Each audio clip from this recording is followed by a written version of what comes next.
Abhishek is joining us on the phone line. Abhishek, we're looking at these pictures of another building that has been brought down. 1 hour back, we had a journalist who had tweeted that they were asked to evacuate this building. And we are picking up from news wires that there were several media agencies also housed in this building. Abhishek. Well, Niranjan, whatever information we have is sourced through the social media posts. The journalist you are mentioning is Lina Al-Safin. She identifies herself as a producer at the Al Jazeera English and works out of West Bank. And she, in one of the tweets about an hour back, claimed that Israel had warned the owner of the building where Al Jazeera offices were located in Gaza City. The building is identified as, it is named as a Jala building. And Al Jazeera has its offices in that building, and the owner of that building, Abu Hassan, according to Lina, got a call from an Israeli military officer about an hour and a half back, if you go by the timeline, and in which Abu Hassan was informed that Israeli defense forces believe that this building has some Hamas operatives, and they are warning that they would be bombing it, and so if evacuation needs to be done, please go ahead. The owner apparently told the Israeli officer that there were media houses located in the building and that they should be given more time to evacuate with equipment and all, to which the officer said no, giving the time of just 1 hour, after which the building, according to, again, Lina, has been bombed. After that warning period was over by Israeli warplanes, and apparently 4 missiles have been used. We as yet do not have any update insofar as what has been the damage in terms of whether there have been some human loss of life.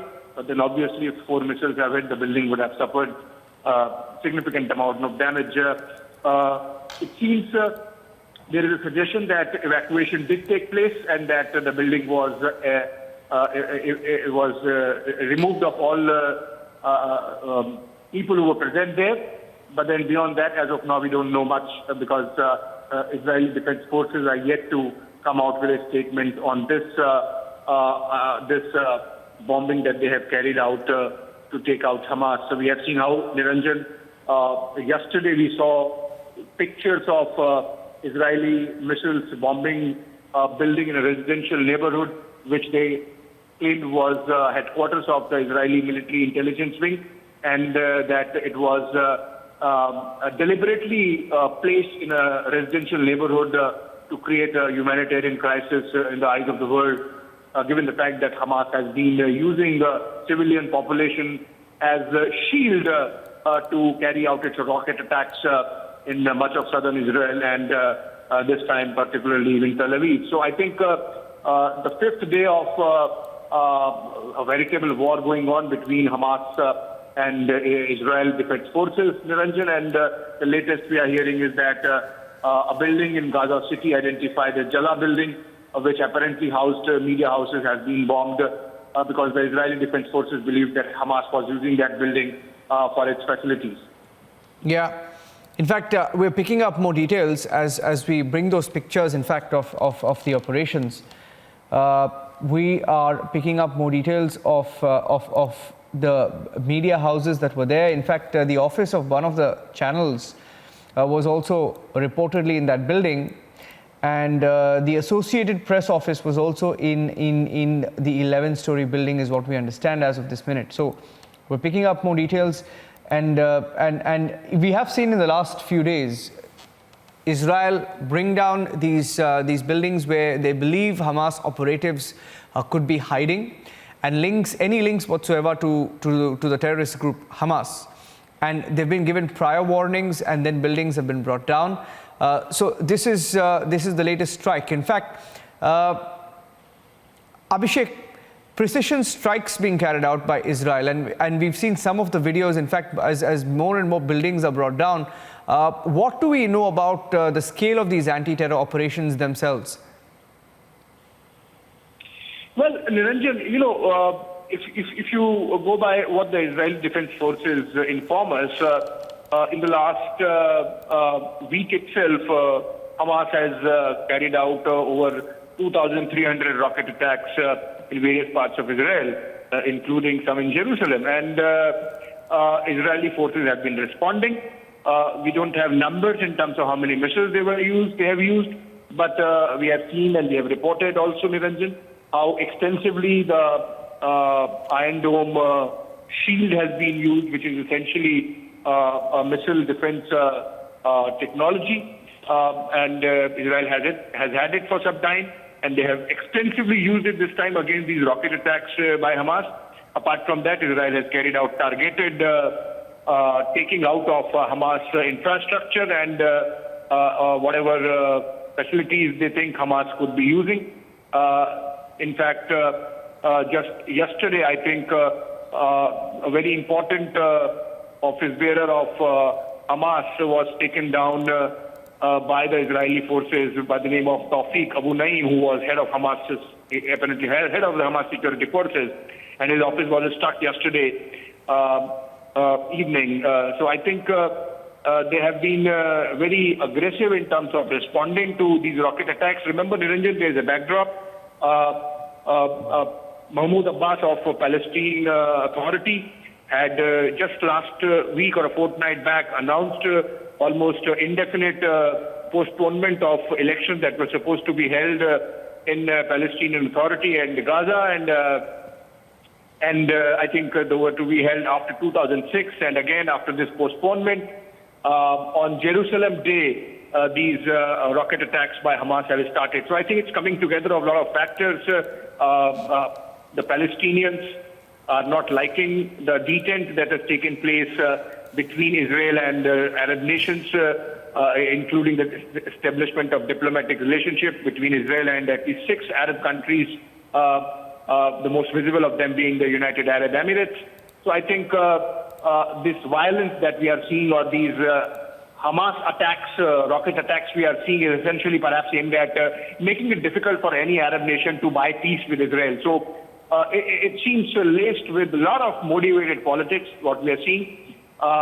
Irrespective of that, obviously, people lose lives, given the fact that Israel obviously is much more powerful in terms of their military might. So even if Hamas is using hundreds and thousands of rockets, if Israel hits back, and it is with these targeted missiles, obviously in terms of human loss of life, perhaps the Palestinians might suffer more, and that might be the intention of the Palestinian leadership, because then they can make it difficult for the Arab nations to buy peace with Israel. So it's a little complicated there, what's happening. It's not really what seems on the face of it. There is a lot of complex politics involved. It's an internecine conflict going on for decades. And every cycle of peace is followed by a ratcheting up of violence aimed at stymieing those peace efforts. And this time also does not seem to be different. So I think what we are seeing is a ratcheted attempt at sabotaging the peace process that has been going on, under which Israel has established diplomatic relationship with 5 of Arab nations, including the UAE. And I don't know for how long this is going to continue, but then Israel, from the very beginning, has had a very offensive defense kind of posture. They don't take it lying down. So every rocket is responded to with Iron Dome defense shield, and of course these targeted missile attacks wherever Israel believes Hamas facilities might be present. Okay, stay with me, Abhishek, to tell our viewers a little bit about what you're seeing on your screen. We'll just pull out the pictures of that building. In fact, after some media houses were warned that the building in which their offices were located would be bombed, they left, and of course they got a vantage point from where they were shooting the entire episode. Pictures of that building being brought down. This is a high-rise building in Gaza City, which housed several media agencies, including the Associated Press and other media outlets, and who had, of course, the owner of this building had earlier received a call. We'll just play out those pictures. Had received a call from the Israeli military saying that the building would be targeted. Jawad Mehdi said that he was asked to go into the building to make sure that all residents were evacuated. And I think we have Dr. Jissin. Dr. Jissin, good evening. He's a former security advisor to the ex-Israeli Prime Minister.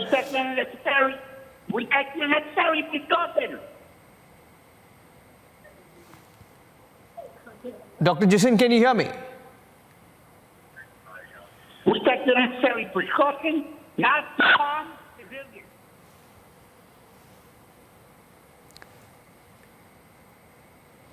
Point.